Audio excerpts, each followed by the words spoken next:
Inguinal hernia అనేది పిల్లల్లో సర్వసాధారణంగా మనం చాలా సార్లు చూస్తూ ఉంటాం. పర్టికులర్‌గా చిన్న పిల్లల్లో కూడా ఇది కామనే. పెద్దల్లోనే కాదు చిన్న పిల్లల్లో కూడా చాలా వస్తుంది. కాకపోతే చిన్న పిల్లలకి వచ్చేటప్పటికి ఏమవుతుందిరా అంటే పెద్దలతో పోల్చుకున్నప్పుడు ఇక్కడ వచ్చే కారణం వేరే.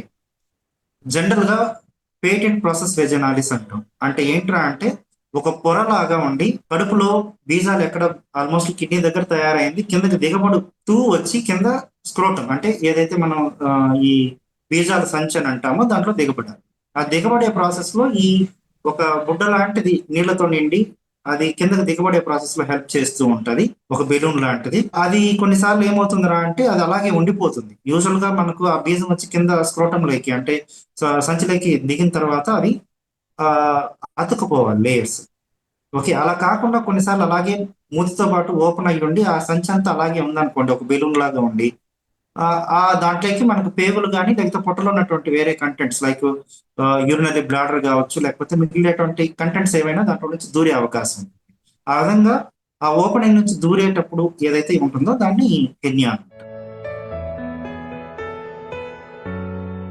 హెర్నియా అనేది జనరల్ గా పీడియాట్రిక్ పాపులేషన్ లో అంటే న్యూ బార్న్స్ మనకు పుట్టిన పిల్లల దగ్గర నుంచి కూడా మోస్ట్ కామన్ గా పేటెంట్ ప్రాసెస్ వెజానాలిస్ అని అంటాం. అది డెవలప్మెంటల్ ప్రాసెస్ లో ఒక పొర.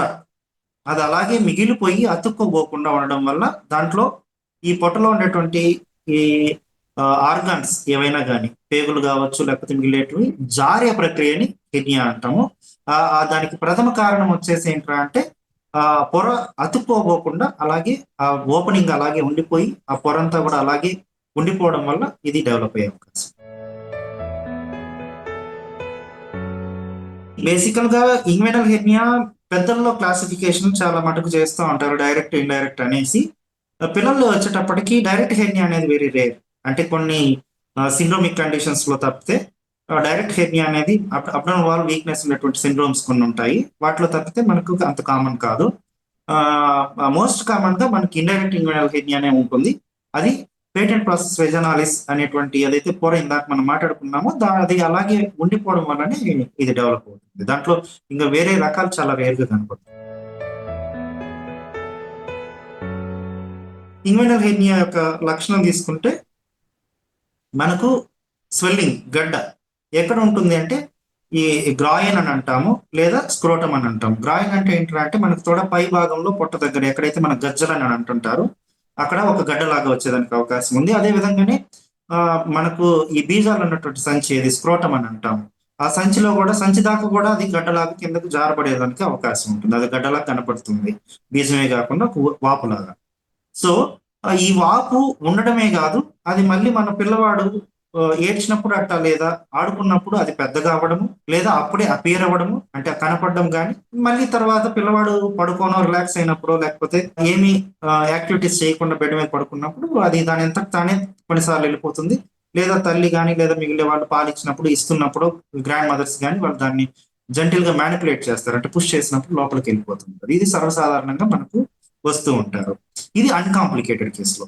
అది కాంప్లికేటెడ్ కేసులో అయితే మనకు ఆ వాపు వచ్చిన వాపు అప్పటిదాకా పోతూ వస్తూ ఉన్నది అది అలాగే ఇరుక్కుపోయినట్టుగా ఉండి ఎర్రబడటము పిల్లవాడికి పొట్ట వాయడము రెటిన్ వెళ్లకుండా గ్యాస్ వెళ్లకుండా ఆగిపోవడము నెక్స్ట్ వచ్చేసి విపరీతమైన నొప్పి ఉండడం వల్ల ఏడుస్తూ ఉండడం. ఇది సర్వసాధారణంగా చిన్నపిల్లల్లో ఇంగ్వెనల్ హెర్నియా కాంప్లికేటెడ్ కేసెస్ లో ఈ విధంగా ప్రజెంట్ అయ్యేదానికి అవకాశం.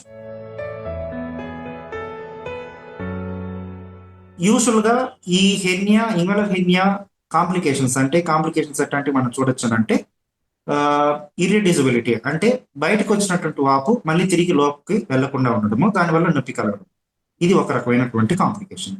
అలా కాకుండా ఆ వచ్చిన వాపు లోపలికి వెళ్లకుండా పోకపోవడం అనేది ఎక్కువ సమయం ఉన్నట్టయితే కొన్నిసార్లు అది వెళ్లకుండా ఉండడం వల్ల రక్తం సరఫరా తగ్గిపోయి ఏదైతే పేగులు లేదటువంటి ఏదైనా ఆర్గాన్స్ అంటే లోపల ఉన్నటువంటి అవయవాలు ఏదైతే వస్తుందో దానికి రక్తం సరఫరా తగ్గిపోవడం వల్ల అవి కుళ్ళిపోయి దాని వల్ల వచ్చేటువంటి ప్రభావం ఉండేదానికి అవకాశం ఉంటుంది.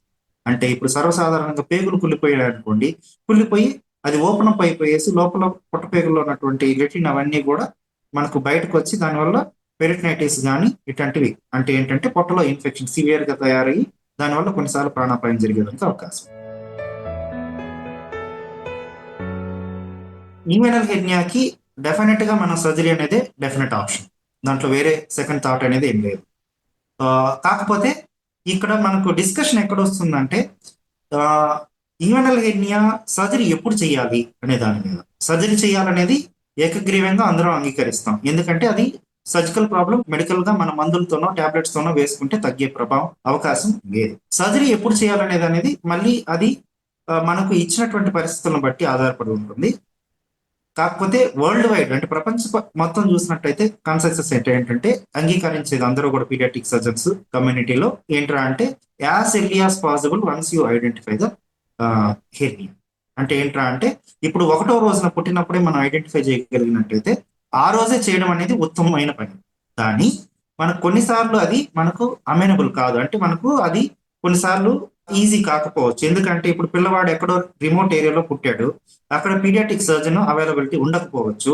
కొన్నిసార్లు ఇప్పుడు మనకు తీసుకున్నట్టయితే ఎంటైర్ ఇప్పుడు నేను ఉన్నటువంటి రాయలసీమ డిస్ట్రిక్ట్స్ లో మనకు ఎంటైర్ 4 జిల్లాల్లో 3-4 ఉంటాం అంతే. సో అట్లా అవైలబిలిటీ ఆఫ్ డాక్టర్ మనకు కన్స్ట్రైన్ అవ్వచ్చు, లేకపోతే ఆ పిల్లవాడికి వేరే కన్సర్న్స్ వేరే మెడికల్ ప్రాబ్లమ్స్ ఉండడం వల్ల ఫిట్ గా ఉండకపోవచ్చు, ఎనస్థిసియా ఇచ్చేదానికి ఫిట్ గా ఉండకపోవచ్చు, లైక్ కంజెనిటల్ హార్ట్ డిసీజ్ అట్లాంటివి, గుండె జబ్బులు పుట్టుకతో వచ్చేటువంటి వాటి వల్ల ఫిట్ గా ఉండకపోవచ్చు. అట్లాంటి సందర్భాల్లో మనం పిల్లవాడు ఎంత ఎదిగితే కాంప్లికేషన్ లేకుండా ఎదిగినప్పుడు చేసుకోవడం అనేది మనం ప్రిఫర్ చేస్తాం.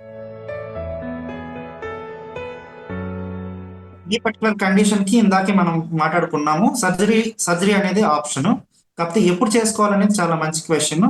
జనరల్ గా ఏంటంటే ప్రీవియస్ గా మనకి ఎటువంటి మెడికల్ కాంప్లికేషన్స్ లైక్ ఏంట్రా అంటే కంజనెంటల్ హార్ట్ డిసీజో లేకపోతే వేరే కారణాల వల్ల ఊపిరితిత్తులు సరిగా డెవలప్ అవ్వకుండా పిల్లవాడు మత్తుకు తట్టుకోలేడు అనేటువంటి పరిస్థితులు ఎప్పుడైతే ఉంటుందో అప్పుడు తప్ప మిగిలిన అన్ని సమయాల్లో కూడా హెర్నియా ఎప్పుడైతే మనం ఐడెంటిఫై చేస్తామో ఫస్ట్ టైం, ఈ రోజు ఇప్పుడు నా దగ్గర పేషెంట్ వచ్చాడు, ఇప్పుడు నేను ఐడెంటిఫై చేశాను, వీలైతే ఇప్పుడే పరీక్షలు చేసి ఆ పిల్లవాడిని రేపో లేకపోతే ఎప్పుడైతే అప్పుడు చేసేసుకోవడం అనేది ఉత్తమమైన పని. That is the ideal thing.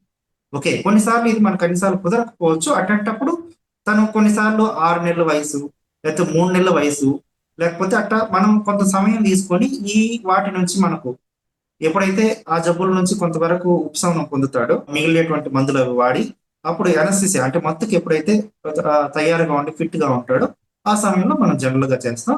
కాకపోతే దాంతో ఉన్న రిస్క్ ఏంట్రా అంటే డెఫినెట్ గా ఇందాక మనం అనుకున్నట్టు అబ్స్ట్రక్షన్ అండ్ బవల్ గ్యాంగ్రీన్ కానీ లేకపోతే హెర్నియల్ కంటెంట్స్ చనిపోయేటువంటి రక్త సరఫరా తగ్గిపోయి చనిపోయేటువంటి రిస్క్ అనేది ఎప్పుడు ఉంటుంది.